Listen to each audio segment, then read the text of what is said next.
My fully remote coworker kept his camera off for years. I wish he had never turned it on. James and I started at the same tech company right before the pandemic. We were work friends. Then the company went fully remote, and we lost touch. For 4 years, I never saw his face on a video call. His camera was always off. Then, one morning, it happened by mistake. We were in our daily team meeting when James started talking about a problem with some data graphs. Since it was my code, I told him I would look into it. Later, I messaged him and asked if we could hop on a quick call to figure it out.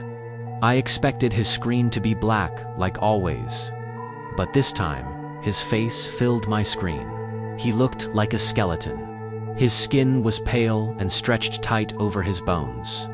But the worst part was his eyes. They were completely white. And sitting on his shoulders was a tiny, deformed man with a hooked nose and beady black eyes, pulling on James's hair. The screen went black a second later. James kept talking like nothing had happened. I was frozen in shock. I went to my team lead, Aisha. I told her what I saw. We decided to check on him after work. At his apartment building, he finally came down to meet us. He looked even worse in person. He had bruises on his neck. He claimed the person I saw was his nephew, just playing around. But it didn't feel right. As he was leaving, he asked to borrow my phone. He typed a message and handed it back before hurrying away. The message read, "Call my uncle. Chimera 3 is loose." That night, I got hundreds of frantic messages from James on our work chat. When I called him, his face appeared again, pale and skeletal, with that small man on his shoulders. The man mouthed the words, and James spoke them. "You need to mind your own business." The next day, Aisha helped me find his uncle's number. His name was Roger. I called and left a message, repeating that strange phrase, "Chimera 3 is loose." Roger showed up at my apartment that evening. He explained he worked for a government agency. He asked me to take him to James's apartment. We went together. I managed to get James to open the door. He grabbed my arm and pulled me inside. For a second, that tiny man's beady eyes were pressed right against mine. A horrible ringing filled my ears, and my head felt like it was going to explode. The small man, who Roger called Kevin, jumped out the window and escaped down the fire escape. We turned back to James. He was on the floor. Roger checked his pulse and looked up at me, his face pale. James was dead.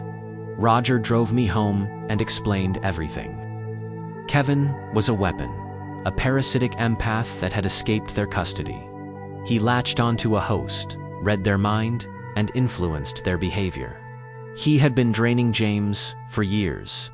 He warned me that Kevin would be looking for a new host. He told me to be very careful. The next few days were a blur of fear. Then I noticed Aisha was acting strange. She was working from home with her camera off. She was distant in her messages. One night, I was in my kitchen when my vision doubled. I felt a pressure inside my skull. I blinked, and I was suddenly on my couch 30 minutes later, with no memory of how I got there. A voice whispered in my ear, "Come outside, Cameron." I looked out my window and saw Aisha standing in the park outside, and sitting on her shoulders was Kevin. He waved at me. I hid in my closet and called Roger. He texted back that he was 2 minutes away. Then my vision filled with static. When it cleared, I was standing in the park. I couldn't run, my body wouldn't listen. Aisha, with Kevin on her back, walked toward me. Her eyes were completely white. Kevin had his fingers pressed into her spine. "Get on your knees," their voice said. I need to get on. I was forced to kneel. Kevin jumped off Aisha, and she collapsed. He started climbing up my back, grabbing my hair. Just then, a horrible screeching sound cut through the air. Kevin screamed and fell to the ground, writhing in pain. Roger walked toward us, holding a strange device.